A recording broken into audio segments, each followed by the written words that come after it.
Hello guys. In the previous video you learned each layer individually.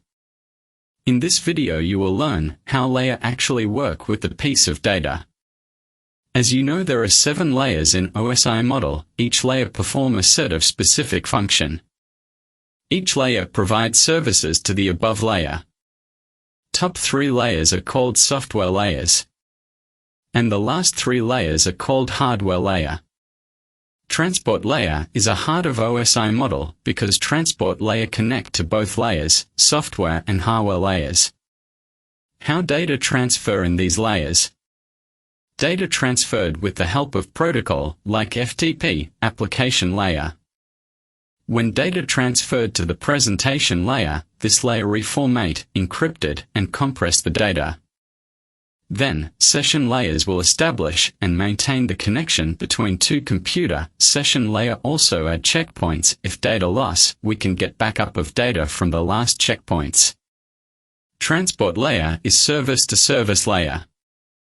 Sending device program communicate directly with receiving device program. Transport layer control and identify the data with the help of port numbers and IP addresses. This layer also decided which connection should use, TCP or UDP for transfer the data. In this layer data will divide into segments so the data can be transported easily. Network layer receives the data from transport layer in the form of segments and convert each segment to different packets.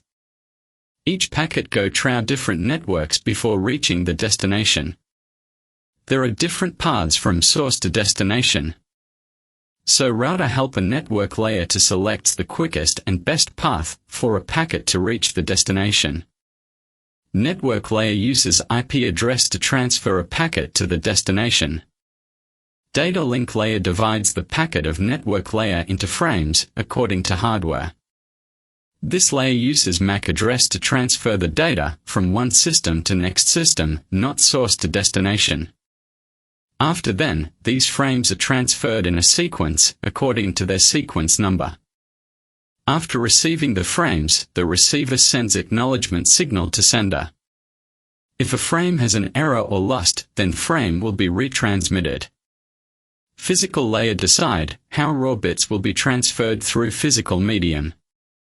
If medium is wire like Ethernet cable, then electrical signal are used to transmit the data. Or if medium is wireless like Wi-Fi, then radio waves are used to transfer the data. In a fiber optic cable, data will be transferred in light pulses. Physical layer also decided the representation signal for 1 and 0 in a communication medium.